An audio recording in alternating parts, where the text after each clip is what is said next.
What's up, guys, and welcome back to my YouTube channel, Masika Reaction. So guys, in any voted government, the leaders, they have to deliver. In today's video, I want us to watch this Barbados Prime Minister Mia Mottley as she sends strong warning to the Caribbean leaders and the Black and African leaders. Mia Mottley has been fighting for the right of civil citizens, and she normally sends a strong warning. That's why I love bringing her in this channel, because she says nothing but the truth. She points out those puppet leaders. So I want us to watch till the end, and I'll be back with more comments. Financial crisis that started in 2008, which then triggered fiscal crises across many of the world's countries. And if that was not enough, a social crisis characterized by rising inequality, with the consequences thereto, be it substance abuse, mental health challenges, homelessness, or human trafficking. Then there was a global pandemic, lasting 2 to 3 years and taking the lives of millions of people. And for those surviving, they had restricted movement and restricted choices. All of this, my friends, has been exacerbated by the spreading of fake news. This distorts reality and threatens the stability of our societies, creating a platform for hate to thrive and prejudice to rise. But deeper than all of these crises is a bigger, more insidious crisis that is undermining our domestic and global institutions that have promoted order, peace, and prosperity. It is, my friends, the crisis of truth. Excellencies, when we lose shared truth, our communities, our countries, our global society loses their center of gravity. At first, the damage may seem quiet. Words bend and facts drift in the service of political point scoring. But slowly, over time, we descend into political tribalism. We develop alternative realities, and we are unable to understand each other and communicate with each other because we lack a center. Then we grow suspicious of each other. In the absence of truth, trust deteriorates. And we see it all around us, in global forums, and indeed on the blocks and in the communities in our own countries.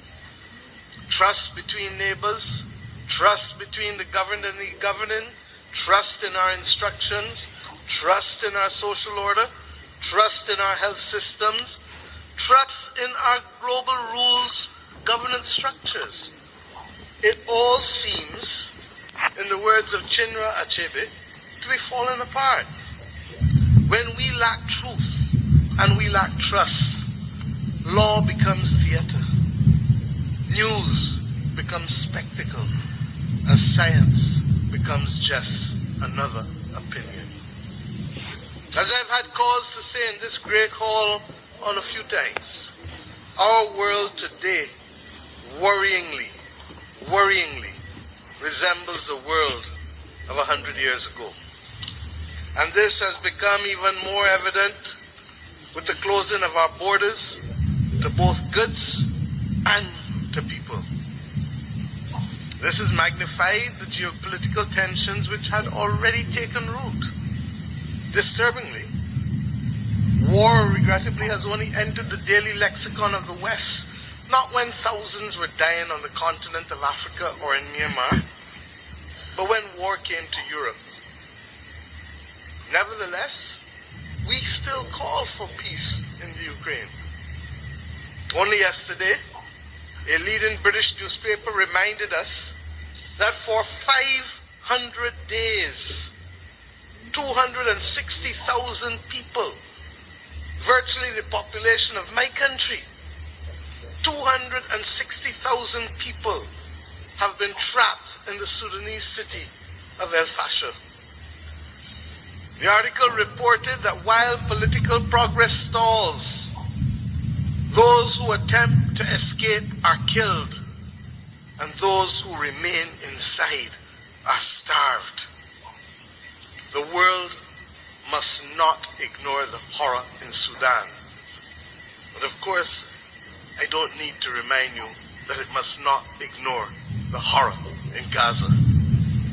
The genocidal destruction taking place in both places must now have our full attention. And how many more pictures of people must we see on these screens without being able to move? Or are we so blinded and hardened that we can no longer appreciate the cries of humanity? I have been saying to Barbadians for many years that many hands make light work. Today, we need the correct mix of voices, ambition, and action. Do some leaders in this world believe that they can survive and thrive on their own? Have they not learned from the pandemic? Can there be peace and prosperity if 1/3 of the world literally prospers and the other 2/3 of the world live under siege and face calamitous threats to our well-being? What the world needs now, my friends, is that which is within the ambit of less than 200 persons who are willing and prepared to lead. Leaders must not fail those who elect them to lead. And I say to you, there is a sword that can cut down this Gordian knot, and it has been wielded before. The central banks of the wealthiest countries engaged in $25 trillion of quantitative easing in the last 13 years. 25 trillion. Of that, 9 trillion was in the last 18 months to fight the pandemic. Had we used that 25 trillion to purchase bonds, to finance the energy transition, or the transition of how we eat, or how we move ourselves in transport, we would now today be reaching that 1.5 degrees limit that is so vital to us. I say to you today in Glasgow that an annual increase in the SDRs of $500 billion a year for 20 years, put in a trust to finance the transition, is the real gap, Secretary General, that we need to close, not the 50 billion being proposed for adaptation. And if 500 billion sounds big to you, guess what? It is just 2% of the 25 trillion. This is the sword we need to wield. Our excitement 1 hour into this event is far less than it was 6 months ago leading up to this event. Can we, with those voices and these speeches from Sir David and others, find it within ourselves to get the resolve to bring Glasgow back on track? Or do we leave today believing that it was a failure before it starts? Our world, my friends, stands at a fork in the road. Shout out to the Barbados Prime Minister, Maya Mottley. She seems to be the only Prime Minister in the Caribbean that is speaking out about these extrajudicial killings that are occurring in the Caribbean waters. You get what I'm saying? The rest of the Prime Ministers that are in the Caribbean and all these other islands were just sitting by and not saying anything about these killings that the United States is carrying out in the Caribbean waters. Let me tell you something. You're making a grave mistake. A big, big mistake. You dig? When you sit back and allow Donald Trump and Pete Hegseth to kill at will, and they did say that. They said they're going to kill whosoever they suspect to be trafficking drugs or narcotics. Okay, they said that. Trump said that, and Hegseth said that. So they're going to kill any suspected trafficker of drugs or whatever. Okay, they're suspect to be a cartel. That is extrajudicial killing. It is illegal. You don't have to be a Harvard grad or a law student to know that. You could do basic reading on Google and you know it's illegal. The only prime minister that I see speaking out in the Caribbean about these illegal activities is the Prime Minister of Barbados, Maya Mottley. What happened to the rest of the prime ministers? Are you afraid of America? You're afraid of Donald Trump and Pete Hegseth? What are you afraid of? What are you afraid of? Are you going to sit back and watch them disrupt your entire tourist industry, your fishing industry, livelihood of the fishermen, and say nothing and do nothing? Is that what you're going to do?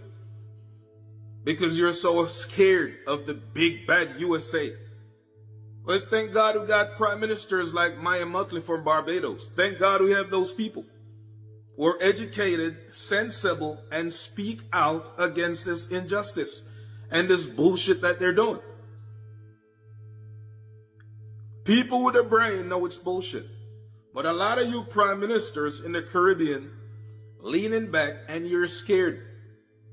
That's what it is. You're scared to say this is illegal. This extradition. I heard there are bodies washing up on the shore, the seashore in Trinidad and Tobago that blew up boats that the U.S. blew up. If you search the internet, you'll see some of those images and all types of shit. Okay, Trinidad is just 6 nautical miles. I think it's 6 miles or something that from Venezuela. You understand what I'm saying? So, yeah, they're seeing things wash up in the shore in Trinidad and Tobago. That shit is illegal. It is illegal to just be killing anybody underwater and you can't bring to justice. It's extrajudicial killings. What's so hard to understand in that? What happened to where are these Caribbean leaders who need to stand up, say to the U.S., Trump and Hegseth, look, you can't do this shit. Go catch these people and get them to justice. You can't just be killing anybody down here. Where are these leaders at? Where?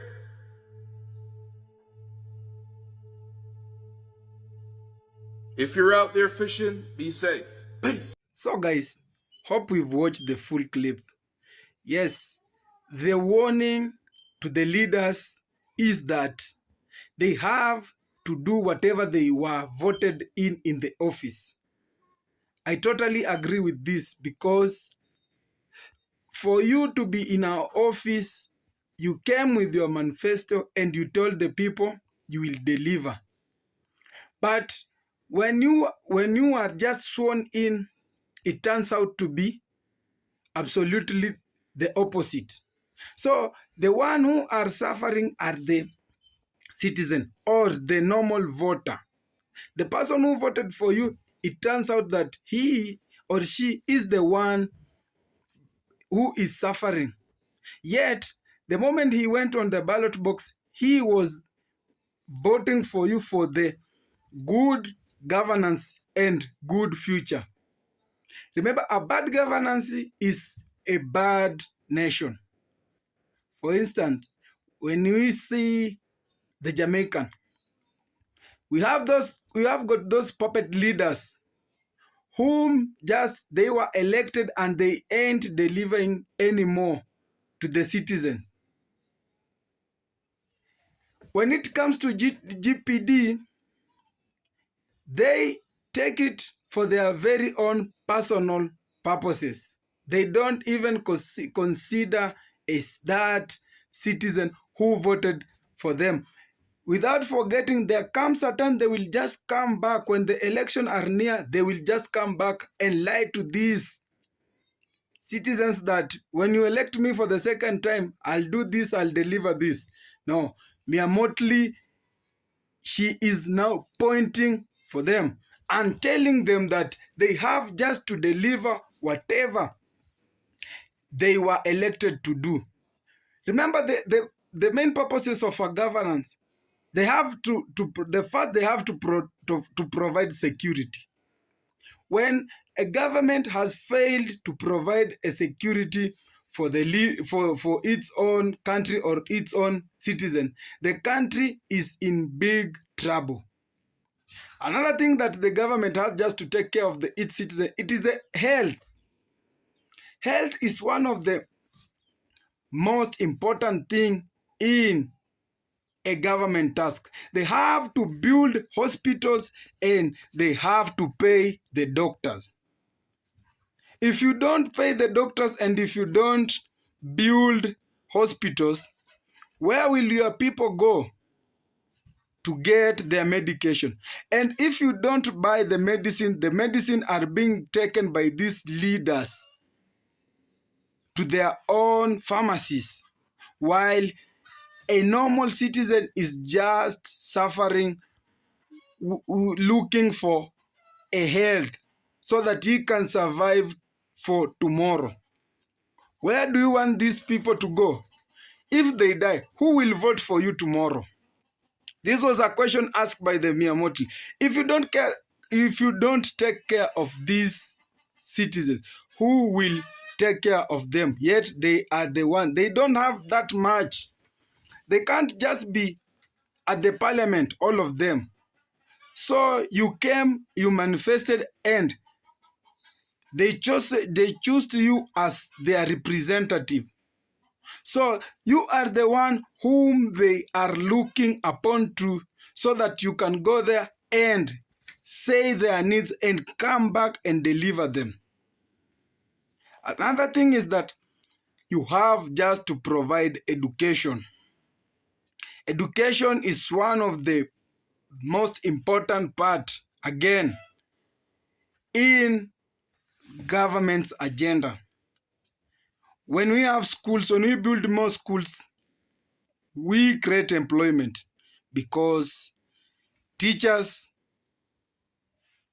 are attending classes while they are happy. You pay teachers, the learning goes on very well. You give bursaries to the students for the higher education. You give them bursaries. You promote children to go and study further.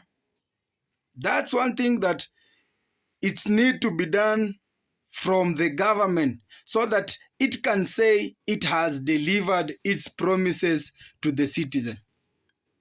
But when we have those puppet leaders that they just take things for their personal response, the normal citizen will suffer. Another thing we saw after the Hurricane Melissa in Jamaica, the government itself wanted to reinstate some of the government sectors that brings a lot of income. So we saw it wanted to reinstate in the tourist sector. Without forgetting, there was hospitals who were swept away by flood. There were schools who were swept away by floods. We have got a lot of people, children's mothers, fathers, who are homeless. Property worthy of billions was swept. So the one thing that Mottley was pointing out is that the first thing the government has just to do, it is not reinstating in the tourist sector. They have just to look for how will their people will they survive so that they can start reinstating that sector.